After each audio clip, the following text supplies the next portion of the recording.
Shusho guys, welcome back to Speaker Now. I'm still your boy Taylor DJ. So today we are back with another album review. So today's first album hip hop lana. Ngokushiwo kuthiwa album hip hop but uBig Zulu siyamazi kuphinde shalo music kwakhe lo ufakolwa inkabination laphana. Bawubuza ngoshuni but mina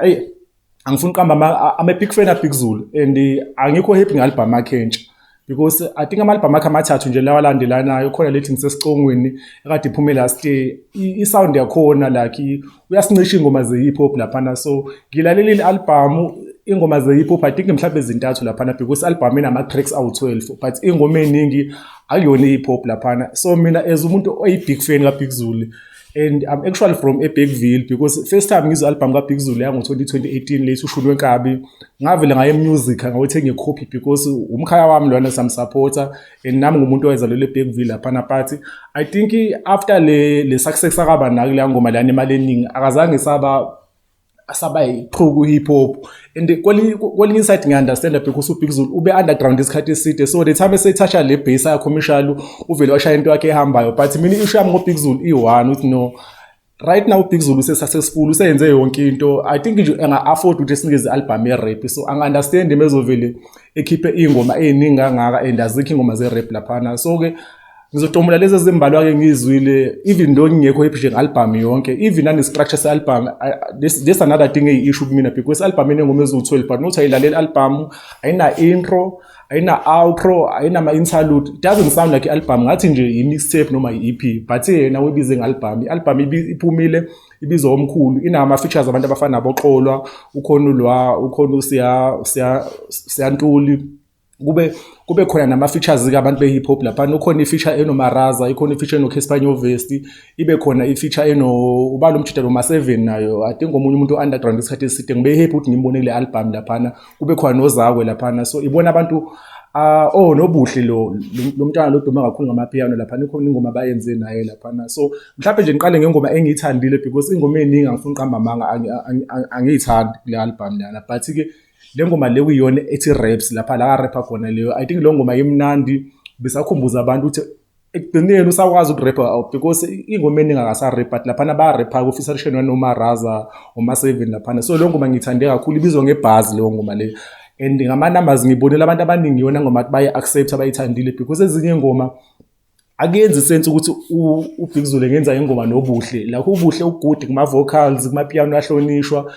uNtswempu ngokucula but uBig Zulu akanalo ivesi kulo ngoma nawo ufuna ucula leyo so ngivele nga-understand-ke lapho ukuthi how come ukuthi ungaba nobuhle engomeni eyi-1 then wena uyazazi ukuthi awukho talented ngasephimbeni wena ugudi ngasekurepeni but ufuna ucula lapho because uthembile ku-auto-tune so nje hayi leyo ngoma leyo I feel like kube mhlawumbe uBig Zulu ubhale ivesi laphana ibizoba mnandi leyo ngoma leyo angiyithandanga-ke leyo ngoma nayo leyo and I feel ngathi uwaste opportunity laphana kube khona enye ingoma enomnqobi yazo laphana akayenze noBig Zulu lapho nakhona lapha ka-rap-ke but-ke ingoma leyo ngithandile kona izwakala kangconywana-ke leyo kube khona enye ingoma akayenze noMawelele laphana ingoma nje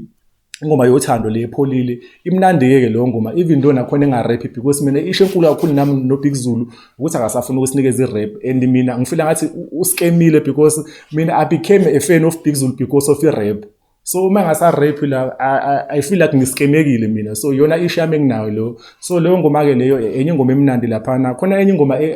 ethi exam laphana ethi ngathi ngaze ngigibele into abazokhahlamba ngitshele exam ukuthi ngijabule la ngikhona leyo ngoma aka-rap nakhona but angifuni qamba amanga ama-melodies akhona leyo ngoma imnandi-ke leyo ngoma leyo noma ngathiwa i-radio nayidlala leyo ngoma izoba i-hit song ngiyithande kakhulu-ke leyo angifuna nokuqamba amanga-ke leyo ngizule-ke ukuthi okay uBig Zulu bese uba khona le ngoma ayenze no-Casper Vest laphana-ke uCasper Vest laphana uyarapha noBig Zulu uyarapha leyo ngoma ayikho hardcore like hip hop le deep i-commercial but akaculi kakhulu laphana uBig Zulu labo ushaya lo hook uBig Zulu then bese banamavesi awu-2 laphana I think mhlawumbe kuthiwa i-album ibhalanse ngey'ngoma ey'ningi enjalo bengizo-enjoya le album leyo but nje leyo ngoma le no-Casper Vest nayo ngiyithandile and iphume early nabe iphume ezisingile so ngama-numbers already I think i-approacha i-million ama-views laphana ku-YouTube music so ngiyithandile-ke nayo leyo but overall nje bangathiwa angirate i-album mhlawumbe i-review I think ngamnikeza nano-4 out of 10 because album yakhe angeke ayishanga khona. I think lama album aseke wakhipha because I believe uBig Zulu usenama album awu7 if isayibala kayenze no Sjava lapha nokhamba, because uBig Zulu akhipha album ngo2018 esafika walandela enye, so belo ekhipha nje every year. Ujwayele ukhipha ngalesi sikhathi maqala unyaka, ujwayele ukhipha ngephasika noma after iphasika. So I think album yakhe is 80 le, I think le iyona album eweek nawo wonke ake wakhipha le. So I know angikho happy. I feel like usikoleta nje at least noma album eyi1 ke mhlawumbe yiphuphu ke bese yaqhubeka enze lezi zinto zakhe, eshaya ushunu wakhe lona, eshaya isicathamia noma yini abiza ngayo lento yakhe le, but uyasikoleta lapha noZulu, usikoleta i-album eyi1 because one thing I know for sure, uBig Zulu can rap. Because uBig Zulu mina ngaqala ukumazi from inumber la yasokhosini FM laphana, la kuza khona ama rappers for ukubheklisha laphana. So ngimazi nge-rap le ukubheklisha, so ngi-understand ama-civilizo yoshaya ngoshuni esiculele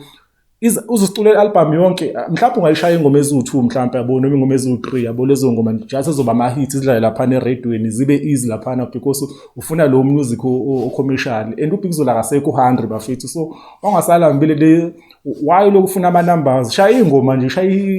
into yakho like ingoma lefana nebuzz. I think mangasikhiphela album efana naleyo ngisho ngathiwa ayidayisanga, but thina sama-hardcore fan aBig Zulu laphana esamlandela because simazi ukuthi uBig Zulu wayewina ama-competition go Back to the City laphana. So sifuna lo rap le, that's why ngi-angry laphana. But-ke